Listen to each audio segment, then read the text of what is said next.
आइए प्यारे, आप सभी का बहुत बहुत स्वागत एवं अभिनंदन है इस वीडियो में। आज हम इस वीडियो में छंद से संबंधित महत्वपूर्ण परीक्षा उपयोगी प्रश्नों के बारे में पढ़ेंगे। इसमें चौपाई, दोहा, सोरठा से संबंधित ऐसे प्रश्नों का समावेश है जो किसी भी परीक्षा में बैठने वाले परीक्षार्थियों के लिए बहुत महत्वपूर्ण है। पहला प्रश्न है, छंद शास्त्र के आदि प्रणेता यानी जनक किसे माना जाता है? 4 ऑप्शन हैं। क महर्षि वाल्मीकि, ख आचार्य पिंगल, ग भरत मुनि, घ पतंजलि। तो इस प्रश्न का उचित विकल्प और सही आंसर होगा आचार्य पिंगल और ख इस प्रश्न का राइट आंसर हो जाएगा, इसी में लगेगा टिक। अगला प्रश्न, छंद शब्द किस धातु से बना है? 4 ऑप्शन है। क चद आह्लादित करना, ख छद ढकना, ग ची यानी चुनना या घ पठ यानी पढ़ना।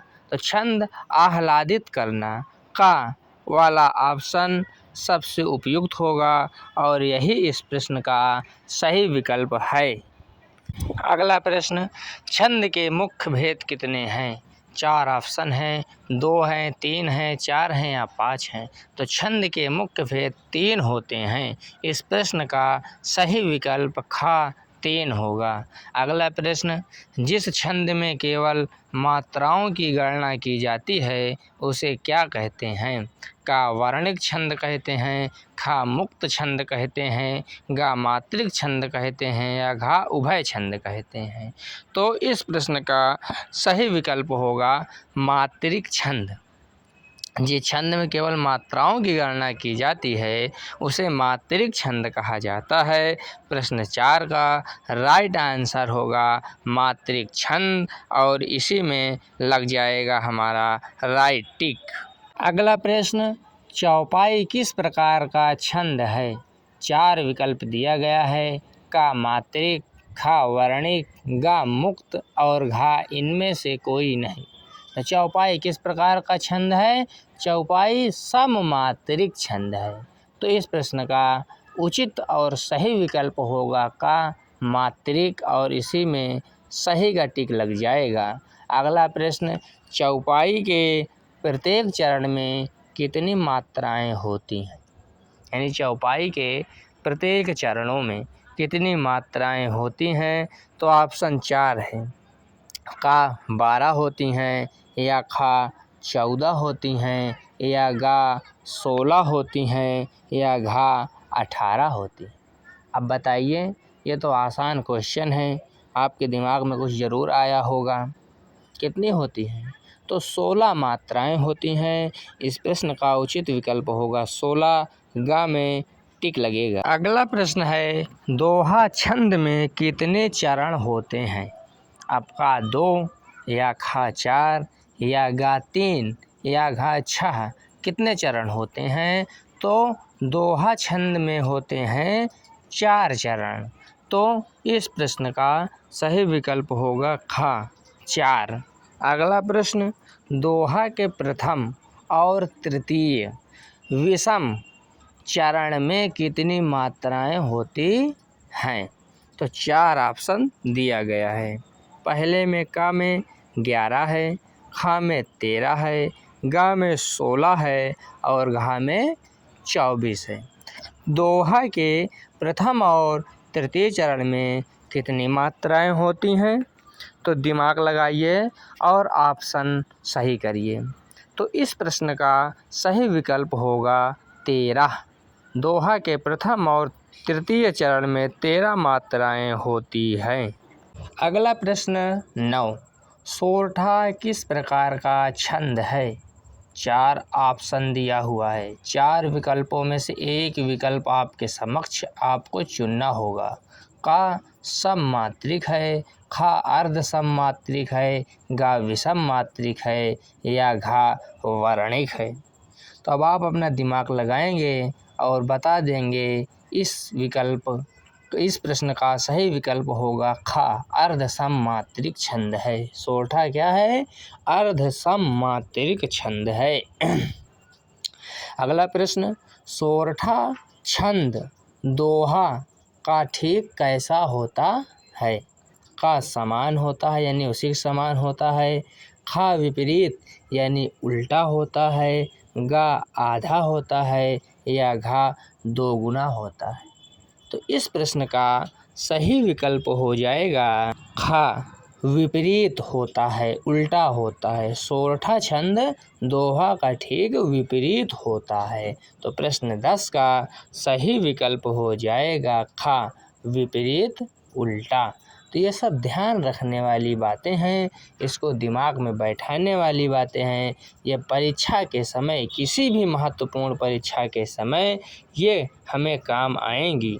अगला प्रश्न है कि कुंडलिया छंद की विशेषता क्या है? 4 ऑप्शन दिया गया है। का, यह विषम मात्रिक छंद है। खा, इसका आरंभ और अंत एक ही शब्द से होता है। गा, इसमें कुल 6 चरण होते हैं। घा, उपर्युक्त सभी। तो इस प्रश्न का राइट आंसर होगा घा, उपर्युक्त सभी, क्योंकि यह सभी विशेषताएं कुंडलिया छंद में हैं। प्रश्न 13 घा में टिक लगेगा, यही सही विकल्प है। प्रश्न 14 बरवय छंद में विषम चरणों में कितनी मात्राएं होती हैं? का 11, खा 12, गा 13, या घा 14। तो इस प्रश्न का उचित विकल्प होगा खा, 12। बरवय छंद में विषम चरणों में 12 मात्राएं होती हैं, इसी में लगेगा टिक। प्रश्न 14 का खा विकल्प सही। अगला प्रश्न, मात्राओं की दृष्टि से दोहा के विपरीत कौन सा छंद होता है? का रोला होता है, या खा चौपाई होता है, या गा सोरठा होता है, या घा कुंडलिया होता है। तो मात्राओं की दृष्टि से दोहा के विपरीत छंद होता है सोरठा, यही इस प्रश्न का उचित विकल्प होगा। प्रश्न 15 का सही विकल्प गा सोरठा। अगला प्रश्न है वर्णों की गणना यानी वर्णों की गणना पर आधारित छंद को क्या कहते हैं? 4 ऑप्शन है। का मात्रिक छंद, खा वर्णिक छंद, गा मुक्त छंद, घा इनमें से कोई नहीं। तो वर्णों की गणना पर आधारित छंद को वर्णिक छंद कहते हैं। प्रश्न 16 का उचित विकल्प होगा खा, वर्णिक छंद, इसी में हम सही का टिक लगा देंगे। अगला प्रश्न आपके समक्ष प्रस्तुत है, हिंदी में मुक्त छंद के प्रवर्तक कौन माने जाते हैं? प्रवर्तक यानी जनक। तो का सुमित्रा नंदन पंत, खा महादेवी वर्मा, या गा सूर्यकांत त्रिपाठी निराला, या घा जयशंकर प्रसाद। तो हिंदी में मुक्त छंद के प्रवर्तक सूर्यकांत त्रिपाठी निराला जी माने जाते हैं। इस प्रश्न का सही विकल्प होगा सूर्यकांत त्रिपाठी निराला, गा में टिक लग जाएगा। प्रश्न 18 गणों की कुल संख्या कितनी होती है? का 6 होती है, खा 7 होती है, गा 8 होती है, या घा 9 होती है। तो इस प्रश्न का सही विकल्प होगा गा 8। गणों की संख्या हिंदी में होती है 8। प्रश्न 18 का सही विकल्प गा 8। अगला और इस वीडियो का आखिरी 2 प्रश्न, जिस छंद में वर्णों और मात्राओं का कोई बंधन नहीं होता उसे क्या कहते हैं? का मात्रिक छंद कहते हैं, खा वर्णिक छंद कहते हैं, या मुक्त छंद कहते हैं, या विषम छंद कहते हैं। तो इस प्रश्न का उचित विकल्प होगा मुक्त छंद। अगला प्रश्न, छंद के कितने अंग या अवयव माने जाते हैं? तो 4 विकल्प दिया गया है।